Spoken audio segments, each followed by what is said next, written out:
Madam আপনার হাতে কি হয়েছে? আপনি কি বলেছিলেন জানো?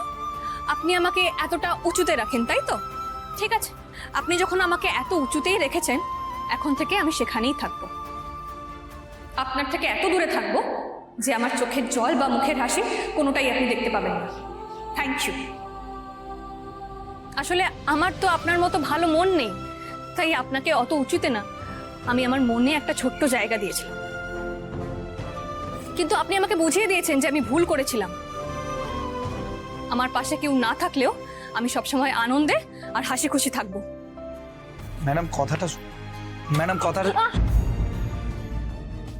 ম্যাডাম আপনার হাতে কি হয়েছে? আমি এতক্ষণ কি বললাম শুনলেন না? আর কোনো প্রশ্ন করবেন না, ডিস্টেন্স মেনটেন করুন। ম্যাডাম প্লিজ বলুন আপনার হাত কাটলো কি করে, প্লিজ।